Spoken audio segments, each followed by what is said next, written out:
अस्सलाम वालेकुम नाज़रीन, मेरा नाम है वक़ास अहमद और मेरे साथ मौजूद हैं हाफ़िज़ सज्जाद साहिब। और ऑटोमोबाइल इंडस्ट्री का एक बड़ा नाम है।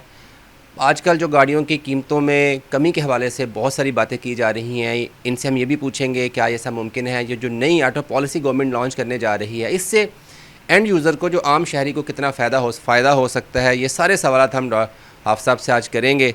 तो हाफ़िज़ साहब की तरफ चलते हैं। हाफ़िज़ साहब, बहुत शुक्रिया आपका। सबसे पहले तो ये कोई खुशखबरी कि अगर है तो हमें बता दें कि क्या वाकई गाड़ियों की कीमतें कम होंगी इस पॉलिसी के बाद? जी बिस्मिल्लाहिर्रहमानिर्रहीम। खुशखबरी से पहले थोड़ा सा माजी में देखना पड़ेगा। पाकिस्तान बनने से लेकर अब तक कुछ 2015, 16, 17 तक पाकिस्तान में सिर्फ 3 कंपनी थी और वो आवाम का इस्तेहसाल कर रही थी और बहुत बुरे तरीके से इस्तेहसाल कर रही थी। होता ये था कि उनके अपने रेट्स होते थे और अपने ऑन होते थे। वो पहले ऑन खड़ा करते थे और 5 लाख ऑन लेके जाते थे, फिर 5 लाख कीमत बढ़ा देते थे। कोई चेक एंड बैलेंस नहीं था। 2016 में एक ऑटो पॉलिसी लाई गवर्नमेंट, 2016-21 की ऑटो पॉलिसी। उसमें कुछ नई कंपनी आई तो आवाम ने सोचा कि कोई फ़ायदा होगा, लेकिन फ़ायदा कोई नहीं हुआ। इस्तेहसाल पहले 3 लोग कर रहे थे, अब 8 लोग करना शुरू हो गए और आवाम फिर उसी तरह पिसते रह गए। आप अनलिमिटेड प्रॉफिट लेते हैं पाकिस्तान के अंदर और कोई चेक एंड बैलेंस नहीं है। आपने गाड़ी, सुजुकी ऑल्टो की बात कर लें, आप 3500-4000 डॉलर की ये गाड़ी है, दुनिया में कहीं से बनवा लें, इससे ऊपर इसकी कॉस्ट नहीं है जो उसके अंदर है। उसके बावजूद वो यहाँ पे 32-33 लाख रुपए में बेची जाती है और कोई पूछने वाला नहीं है। जब आप किसी मिनिस्टर से बात करते हैं तो लगता ही नहीं कि वो 24 करोड़ आवाम के नुमाइंदे हैं। उसके बजाय लगता है कि ये 8-10 ख़ानदानों के स्पोक्स पर्सन है, मिनिस्टर भी नहीं है। तो उनके मफादात का तहफ़्फ़ुज़ ये लोग कर रहे होते हैं। अब IMF ने इस बात को फ़ील किया कि आवाम के साथ जो जुल्म हो रहा है ये ऑटोमोबाइल सेक्टर के अंदर, उसको ख़त्म किया जाए। और ये इतना बदतरीन इस्तेहसाल या जुल्म कह लें कि इसको IMF बोलने पे मजबूर हो गया कि हेल्दी इन्वायरमेंट दें, हेल्दी कंपटीशन में लेकर आएँ कंपनीज़ को, और उसका एक ही रास्ता है कि आप इंपोर्ट को कमर्शलाइज़ करें। अब आज जो इंपोर्ट हो रही है वो क्या हो रही है कि जी आप ओवरसीज़ पाकिस्तानी हैं, आप बाहर से आते हैं, पासपोर्ट है, वो पासपोर्ट आप मार्केट में बेचते हैं और वो जो मार्केट में बिका हुआ पासपोर्ट है उसका बर्डन एंड यूज़र पे गिरता है जाके, और ना हुकूमत को कोई फायदा, मिडल मैन ज़्यादा हो गया और आवाम भी पिस रही है, हुकूमत को भी कुछ नहीं जा रहा। तो मेरा ख्याल है बड़ी लॉजिकल बात है IMF की कि एक हेल्दी इन्वायरमेंट हो और इस इंपोर्ट को कमर्शियल किया जाए और वो लोग जो गाड़ी इंपोर्ट कर रहे हैं वो किसी रूल्स और रेगुलेशन के तहत इसको इंपोर्ट करें, ना कि घर में बैठे हर बंदा इंपोर्ट करे और गाड़ियाँ 2 नंबर तरीके से बेचे और घर चला जाए। तो मैं समझता हूँ IMF ने ये जो फैसला किया और गवर्नमेंट को मजबूर किया, ये बेहतरीन फैसला है और गवर्नमेंट को इस पर रहना चाहिए। हाँ, अगर ये इम्प्लीमेंट हो जाता है तो आवाम को फ़ायदा होगा, बिल्कुल फ़ायदा होगा। अच्छा, लेकिन फ़ायदा हो नहीं रहा ना। अब मैं आपका सवाल मैं आपको बताता हूँ, फ़ायदा हो नहीं रहा। क्यों नहीं हो रहा? कि ये सारे जो 8-10 मैन्युफैक्चरर नाम नेहाद यहाँ पे आवाम का खून पसीना निचोड़ते हैं, ये अब जाके रोए हैं वहाँ पे मगरमच्छ के आंसू प्राइम मिनिस्टर साहब के सामने। इन्होंने PM साहब से कहा कि जी देखें, अगर आप इंपोर्ट को IMF की कंडीशंस के मुताबिक खोल देते हैं तो फिर हम कहाँ जाएंगे? भाई बिल्कुल आप कहीं के नहीं रहेंगे, इसलिए कि आपके जो प्रॉफिट हैं वो अनलिमिटेड है। आप एक गाड़ी 1 करोड़ 29 लाख की लॉन्च करते हैं और फिर आप उसको 1 करोड़ 8 लाख पे कर देते हैं। मतलब आप 20 लाख रुपया प्रॉफिट कमा रहे थे, 1 करोड़ 8 लाख में भी आप 20 लाख कमा रहे हैं। और आपको ये बात IMF समझा रही है और आपको ये बात समझनी है कि आप 4 गाड़ियां बेच के भाई प्रॉफिट कमाएं। आप एक गाड़ी से 4 गाड़ियों का प्रॉफिट क्यों कमाना चाहते हैं? जब 4 गाड़ियां बनेगी तो उन 4 गाड़ियों से स्पेयर पार्ट्स कितने बनेंगे और उन 4 गाड़ियों से रोजगार कितना मिलेगा, आवाम को कितना फ़ायदा होगा, वो नहीं सोचते। कहते नहीं हमने एक गाड़ी से 4 गाड़ियों का प्रॉफिट कमाना है। इनको तकलीफ ये है, इसलिए ये सारे जो एक एसोसिएशन है पामा के नाम से, वो इकट्ठी होकर रोई है जाके। और फिर उन्होंने क्या किया कि जो IMF की कंडीशंस पे और IMF की डिमांड पे आवाम को रिलीफ मिलने जा रहा था, वो रिलीफ इन्होंने ख़त्म करवाने की पूरी कोशिश की। और इस वक्त तक लग यही रहा है कि आवाम को कोई रिलीफ नहीं मिलेगा। जो IMF की कंडीशन है उनको पूरा किया जाएगा, लेकिन ड्यूटियों का जो एक स्ट्रक्चर है वो इस तरह बना दिया जाएगा कि अगर 5 साल पुरानी जो गाड़ी है 2020 मॉडल, अगर उसको कह देते हैं 660 सीसी, तो उसकी ड्यूटी और 2022 की ड्यूटी बराबर होगी। यानी आवाम को ये माफिया सुकून नहीं लेने देगा। IMF ने इस चीज़ को रियलाइज़ किया। मैं समझता हूँ वज़ीर-ए-आज़म साहब से हमारा मुतालबा भी है कि आवाम के दुख और दर्द को समझे, ना कि आप आवाम के दुख और दर्द को समझने के बजाय 8 ख़ानदानों के दुख और दर्द को समझ के उनके मगरमच्छ के आंसू जो है उस पर आप फिदा हो जाएं और उनको रिलैक्स करने के लिए आप 5 साल की पॉलिसी तो कर दें, लेकिन ड्यूटी 2020 मॉडल की भी वही होगी जो 2022 मॉडल की है। तो ये तो बड़ी दुख की बात। आप खुद इंपोर्ट भी करते हैं गाड़ियाँ। अगर लेट्स सपोज आप एक 660 सीसी बेच रहे हैं, लोकल मैन्युफैक्चर भी बेच रहे हैं, अगर और आप इंपोर्टेड भी बेच रहे हैं, तो आपको तो फ़ायदा नहीं है कि आपका कस्टमर उतना वर्सटाइल हो जाएगा, डाइवर्सिटी आ जाएगी आपके कस्टमर में। तो इनसिक्योरिटी किस चीज़ की है? देखिए, आज जो मसला IMF ने उठाया है वो मसला ये है कि आवाम का इस्तेहसाल हो रहा है।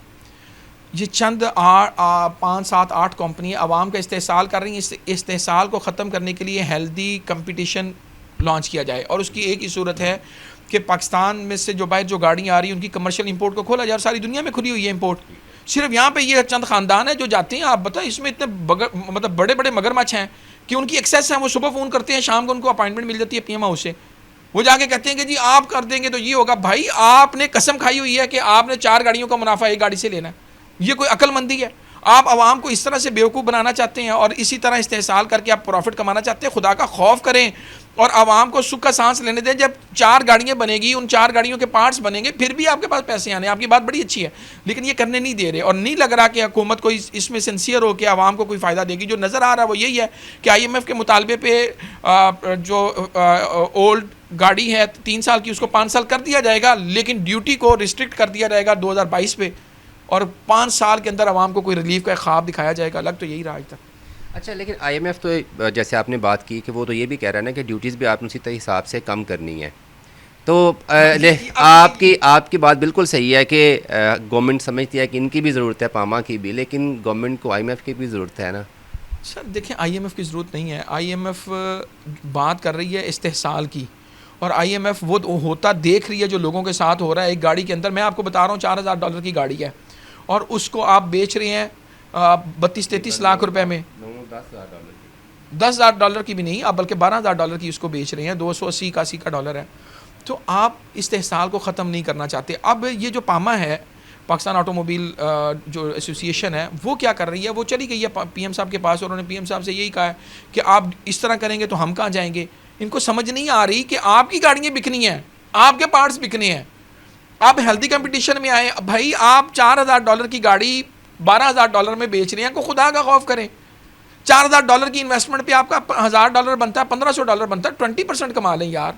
400 टाइम आप कमाना चाहते हैं $4000 के इवज। तो ये एक जुल्म है। आप फॉर्च्यूनर को उठा ले, उसकी प्राइस पे झूठ बोलते हैं कि हमें 52% उस पर टैक्स देते हैं। भाई टैक्स इसलिए जाता है कि आपने यहाँ पे मैन्युफैक्चरिंग का लाइसेंस लिया और आप असेंबलिंग करते हैं। बताएं कौम को कि आप इंपोर्ट कर रहे हैं। आप बनाएं, मैं लोकल पार्ट्स क्यों नहीं बनाते?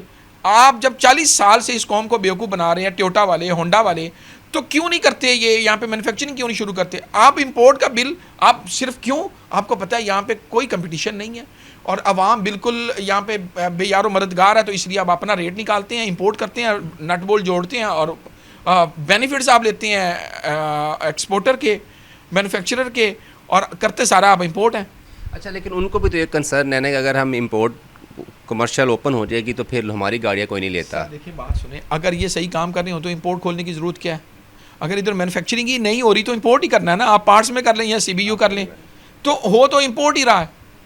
पहले भी इंपोर्ट ही हो रही है। अब ये कहते हैं इंपोर्ट सिर्फ हम करें, कमर्शियल किसी को इजाज़त ना दें। असल लड़ाई तो ये है कि हम इंपोर्टर है तो हम ही इंपोर्टर रहे। क्यों 4 इंपोर्टर हमारे साथ और आएंगे तो हमारी मोनोपोली ख़त्म हो जाएगी।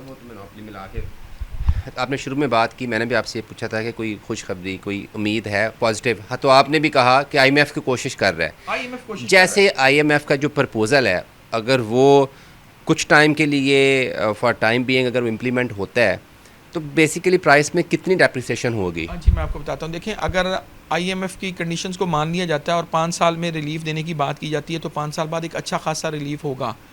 सरे 10 कुछ नहीं है। अभी आप देखें वीज़ा है, उस पर 47 लाख से ड्यूटी 45 लाख हो जाएगी, तो 2 लाख का डिफरेंस आ जाएगा। तो इतना कोई मेजर डिफरेंस आने नहीं लगा। लेकिन खुदा के लिए गवर्नमेंट से मुतालबा है कि IMF की आड़ में आप 5 साल तो करने के साथ साथ जो दूसरी कार्रवाई डालने जा रहे हैं उससे बाज आ जाएं कि आप 2020 वाली ड्यूटी 2022 वाली कर दें।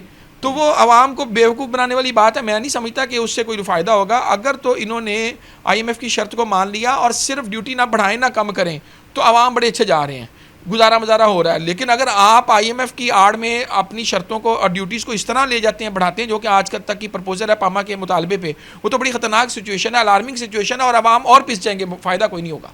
जो है एसिड चलने दें। हाफ़ साहब ने जब हमने बात स्टार्ट की तो उन्होंने कहा कि अगर IMF का प्रपोज़ल मान लिया जाता है तो फिर तो फ़ायदा हो सकता है, लेकिन जो साथ उन्होंने दूसरी एसोसिएशन की इन्वॉल्वमेंट जिस तरह से बयान की, तो ऐसा लगता है कि हाफ़ साहब ख़ुद आखिर पे ये कहने पे मजबूर हो गए थे कि आप कम ना करें कीमतें, लेकिन बढ़ाएं भी ना। तो मेरा ख़्याल है कि अगर आप सोचना चाह रहे हैं, गाड़ी लेने के बारे में सोच रहे हैं, तो वेट कर लें तो मेरा ख्याल है बेहतर है। हो सकता है कि आर्जी ही सही अल्लाह कुछ करे, रिलीफ अल्लाह मिल जाए करे। आप लोगों को। असल में देखें, ये फार्मूला सीधा सा है कि अगर आप कीमतें कम करेंगे सेल बढ़ती है। लेकिन अब अगर आपके 8 बच्चे हैं, मैं तो उनको नाजायज़ बच्चे कहता हूँ, वो अगर किसी तरफ नहीं रुक रहे और वो आके रोते हैं और जिस तरह वो बच्चे लेट जाते हैं कि मैंने मनवा के जाना और पीएम हाउस से मनवा के आ जाते हैं, तो फिर कौम कहाँ जाएगी? मसला ये है इस वक्त। चलें जी, अल्लाह करे इस जो हमारे हुक्मरान हैं वो 24 करोड़ आवाम की सोचें, ना कि उन चंद अशराफिया के जो इस जिन्होंने मोनोपोली बनाई हुई है, इजारादारी कायम की है इस मार्केट में।